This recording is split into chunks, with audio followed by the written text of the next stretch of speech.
Hi friends, मैं advocate Vineet पाठक। आज मैं आप सबको बताऊंगा क्रिमिनल ट्रायल प्रोसेस। आपका इंस्टीट्यूशन से लेके अपील तक, अपील से पहले जजमेंट और इंस्टीट्यूशन के बाद ट्रायल, उसके बीच में जितने भी प्रोसेस होते हैं उसके बारे में हम आप सबके सामने डिस्कस करेंगे। तो ज्यादा समय न बर्बाद करते हुए आज हम अपने टॉपिक पर चलते हैं, क्रिमिनल ट्रायल प्रोसेस पर। तो जैसे कि आज अपना टॉपिक है क्रिमिनल ट्रायल प्रोसेस, तो उसमें आपका फर्स्ट टॉपिक आपका हो जाता है इंस्टीट्यूशन। इंस्टीट्यूशन में वर्ड्स में आपको बताना चाहूंगा कि इंस्टीट्यूशन में क्या है। इसमें एक तो पहली बात आपका एफआईआर रजिस्टर्ड होता है, या आपकी कंप्लेंट जो होती है, जो कंप्लेंट होती है वो क्या होती है, लॉज होती है। और तीसरा इसमें इंस्टीट्यूशन में ही होता है इन्वेस्टिगेशन आपका जो होता है वो शुरू हो जाता है। इन्वेस्टिगेशन जो शुरू होता है वो किसके द्वारा होता है, वो आपके पुलिस के द्वारा इन्वेस्टिगेशन जो होता है वो शुरू हो जाता है। इसके बाद जो सेकंड प्रोसेस होता है उसमें आ जाता है आपका प्री ट्रायल, मतलब ट्रायल से पहले आपका क्या शुरू हो जाता है, प्री ट्रायल। यहाँ पे क्या होता है, मजिस्ट्रेट का रोल हो जाता है।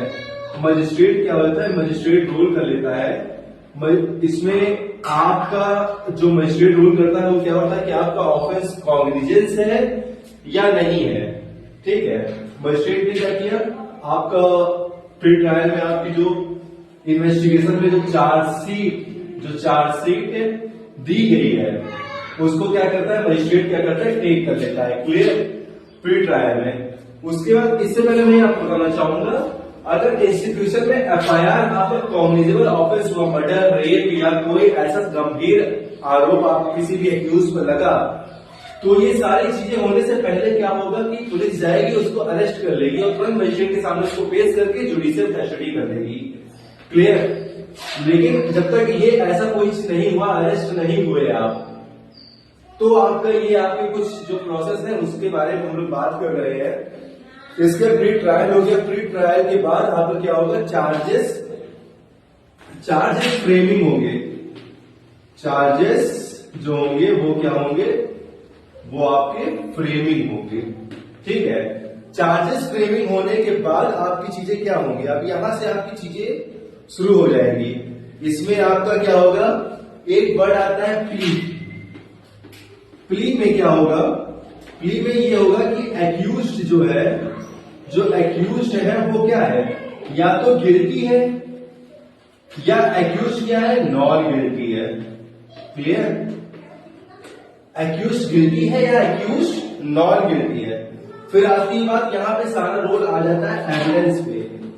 एविडेंस पे क्या होगा, जो आपका प्रोसिक्यूशन होगा, एविडेंस जो प्रोसिक्यूशन होगा वो क्या करेगा, वो प्रोसिक्यूशन इसमें क्या करेगा, एविडेंस के हिसाब से क्या करेगा, वो आपके ऊपर चार्जेस लगाने का, मतलब चार्जेस लगाएगा।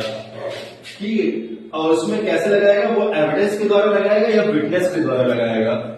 अन्यथा अब एविडेंस के ही बिहाफ पे जो आपका डिफेंस लॉयर होगा वो आपके लिए क्या करेगा, वो आपके लिए बहस करेगा, क्लियर। वो आपको बचाने के बारे में सोचेगा। तो हम थोड़ा सा समझेंगे। आपका पहले इंस्टीट्यूशन हुआ, इंस्टीट्यूशन में एफआईआर रजिस्टर्ड हुआ, कंप्लेंट लॉज या इन्वेस्टिगेशन हुआ। उससे पहले आपको प्री ट्रायल हुआ, जिसमें मजिस्ट्रेट के पास चार्जशीट फाइल हो जाएगी, मतलब चार्जशीट फाइल पे चार्जशीट चली गई। उसके चार्जेस फ्रेमिंग होंगे। चार्जेस फ्रेमिंग के बाद आपका या एक्यूज्ड गिल्टी है, दोषी है या नहीं दोषी है। अगर दोषी है या नहीं दोषी, उसमें एविडेंस होगा। एविडेंस के बिहाफ पे प्रोसिक्यूशन आपके ऊपर आरोप लगाएगा और डिफेंस लॉयर क्या करेगा, वो आपको डिफेंस करेगा उसी एविडेंस के बिहाफ पर। उसके बाद आपका सिक्स्थ जो प्रोसेस होगा उसमें आपका क्या आएगा, statement of accused. Statement of accused, accused की स्टेटमेंट को रिकॉर्ड किया जाएगा। और स्टेटमेंट ऑफ एक्यूज्ड, हाँ, एक्यूज्ड स्टेटमेंट जो होगा वो एक्यूज्ड की रिकॉर्ड किया जाएगा। उसके बाद क्या होगा, आपका आर्ग्यूमेंट शुरू हो जाएगा। आर्गुमेंट आपका ओरल चलेगा और क्या चलेगा, रिटन में आर्गुमेंट शुरू हो जाएगा। ठीक है, उसके बाद क्या होगा, आपका जजमेंट होगा, जजमेंट आ जाएगा। जजमेंट के बाद क्या होगा, आपका सेंटेंसिंग हो जाएगी। सेंटेंसिंग में क्या होगा, जो आपके ऊपर दोष लगा होगा उस पर आपको क्या होगा, पनिशमेंट लिखकर आ जाएगी। उसके बाद अगर आप इस सब चीज से आप अपने आप को संतुष्ट नहीं पाते हो तो आप अपील करोगे। अपील में कैसे होगा भाई, सेशन कोर्ट से